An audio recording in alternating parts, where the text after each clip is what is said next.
Oke, bertemu lagi bersama saya Hendara di channel saya Hendara Komik. Kemarin kita sangat bahagia sekali ya dengan munculnya Poco X3. Dan saat ini yang terdekat itu udah ada di Malaysia dengan harga yang katanya 3,4 itu ya. Dan kita sekarang semuanya berharap menunggu Poco X3 ini. Bahkan ketika ada di kolom komentar banyak yang tanya Realme atau Poco X3, Redmi Note 9 Pro atau Poco X3, saya selalu bilang Poco X3. Tapi ternyata ada berita baru yang saya dapetin dari Malaysia.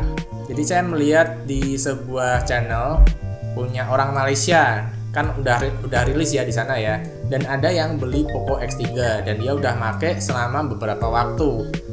Dan ternyata ada hal-hal yang tidak terlalu menyenangkan, apalagi buat kalian yang kemarin ngikutin channel ini karena melihat banyaknya isu dari Redmi Note 9 Pro.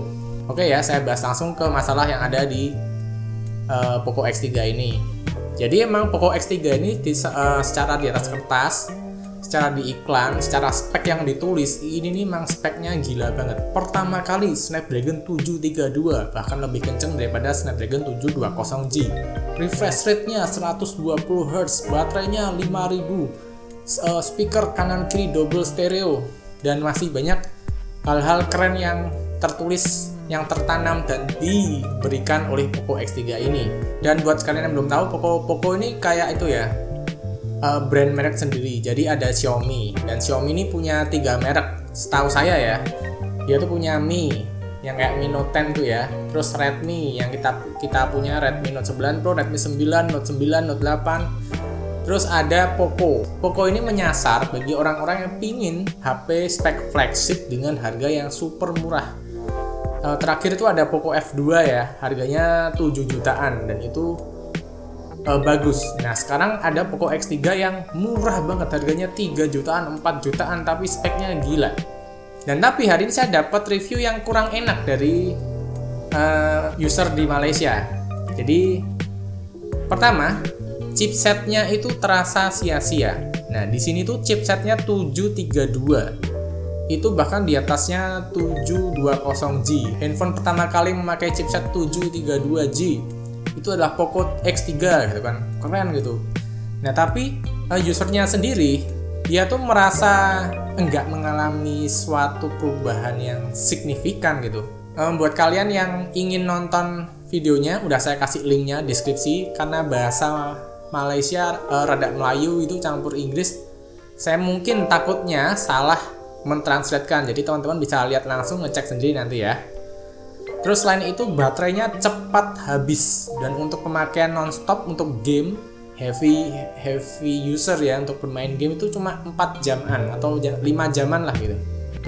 Tapi kalau untuk standby katanya bisa seharian, walaupun ada yang komen katanya nggak nyampe seharian, walaupun udah dirubah ke 60 Hz. Terus layarnya 120 Hz, tapi usernya di sini tuh merasa dia tuh nggak kerasa gitu, kayak biasa aja, nggak ada apa-apa gitu. Malah kadang halus, kadang enggak, kadang kenceng, kadang enggak gitu.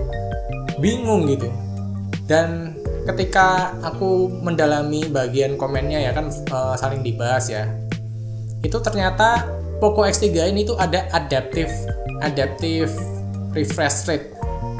Nah kalau di mobil BMW kan ada adaptive shock breaker ya, dan ini tuh ada adaptive refresh rate. Jadi intinya ini softwarenya mengatur refresh rate ketika aplikasi ini berjalan. Misalkan di aplikasi ini dia kenceng 120 Hz, cuma di aplikasi lain langsung turun. Ya untuk memaksimalkan daya juga mungkin ya.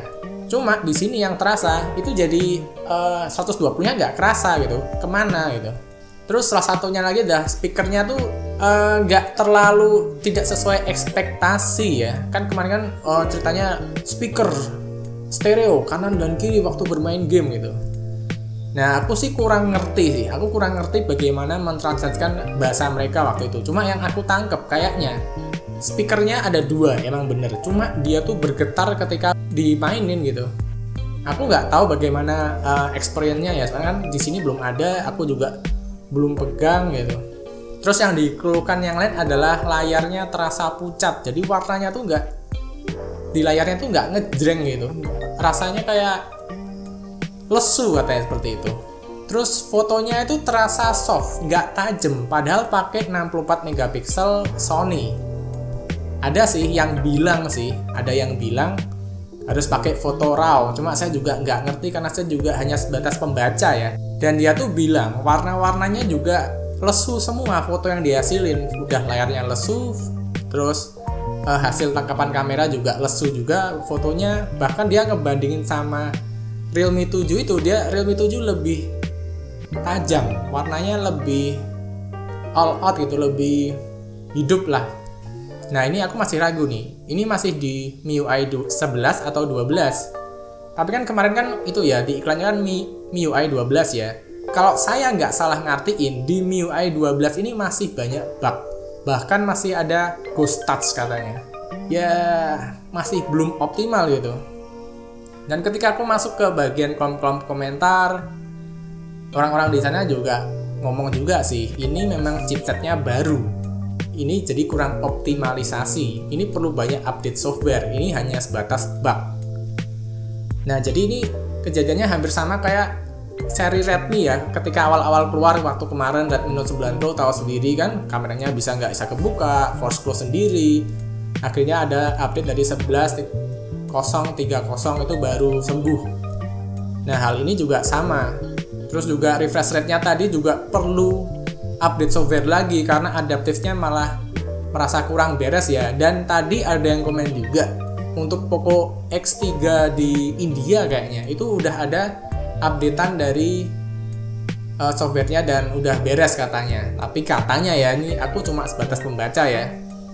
Nah jadi di sini tuh aku belajar bahwa handphone itu nggak sekedar prosesor tinggi, RAM gede, semua tinggi itu enggak. Ternyata ada yang namanya optimalisasi software ke hardware ke software.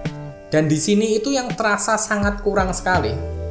Kayak misalkan ini ya, kita lihat Realme 7 misalkan. Itu aja PUBG-nya belum smooth extreme, padahal seri yang sebelumnya G90T MediaTek itu dia udah smooth extreme.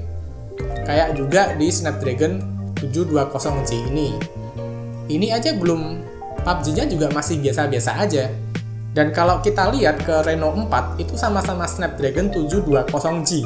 Cuma menurut saya itu optimalisasinya tuh lebih tinggi ke Reno 4, lebih tinggi di Reno 4 dan Reno 4 Pro. Ya emang harganya lebih mahal, 5 juta sama 8 juta. Dan saya di sini sedikit belajar bahwa harga nggak bisa nipu, boy. Jadi ketika kita beli HP murah ya, emang sih HP harga 4 juta, 3 juta tuh buat saya sih nggak murah ya. Cuma itu kalau kita secara logika kita menerima handphone dengan spek tinggi itu dijual dengan harga segitu tuh murah banget. Dan kita harus bisa mawas diri, kita nggak boleh berharap terlalu tinggi, kayaknya seperti itu. Karena pasti banyak kurangnya, khususnya di bagian optimalisasi software dan hardware. Kayak biar sinkron gitu butuh waktu. Contohnya kayak Redmi Note 9 juga, menurut saya tuh MediaTek-nya tuh belum optimal juga, masih perlu banyak penyesuaian. Nah, masalahnya di sini, apakah vendor smartphone mau melakukan optimalisasi daripada membuat dan menjual produk baru? Nah, saya sih mikir sih, kayak ini Redmi Note 9 Pro, ini sebetulnya aku merasa masih bisa dioptimalisasi lebih tinggi lagi untuk Snapdragon 720G. Nah, cuma saya berpikir, kira-kira Xiaomi-nya mau nggak ya optimalisasi Snapdragon Redmi Note 9 Pro ini? Apa dia malah memilih mengeluarkan Redmi Note 10 tahun depan? Nah, itu yang menjadi bahasan di sini.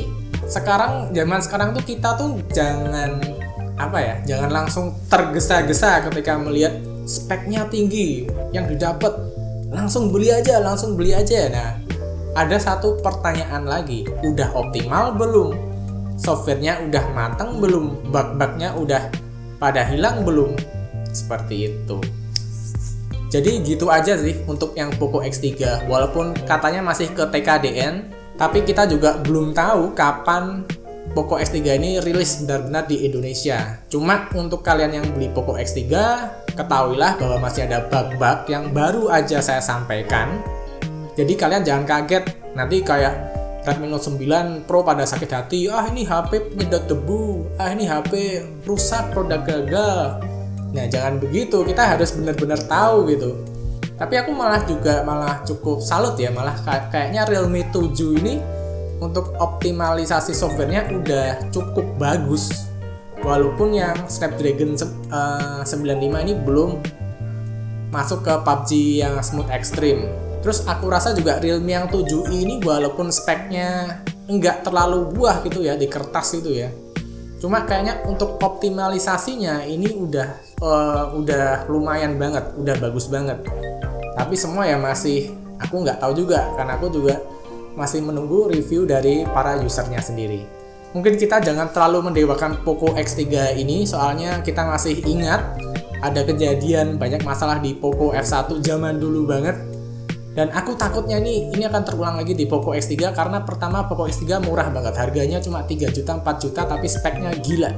Mungkin kalian bisa melirik mungkin yang Poco F2 ya. Poco F2 itu bakal lebih optimal, lebih balance karena ya gimana ya, harganya lebih mahal. Pasti untuk bagian riset and development-nya dia tuh lebih punya waktu, lebih punya dana untuk memberikan hasil yang paling optimal untuk dari segi hardware dan softwarenya. Gitu aja sih menurut saya sih. Kalian setuju gak? Kalau kalian gak setuju, komen-komen aja di bawah ya. Like aja jika suka, dislike aja jika enggak, dan sampai bertemu di video berikutnya. Bye.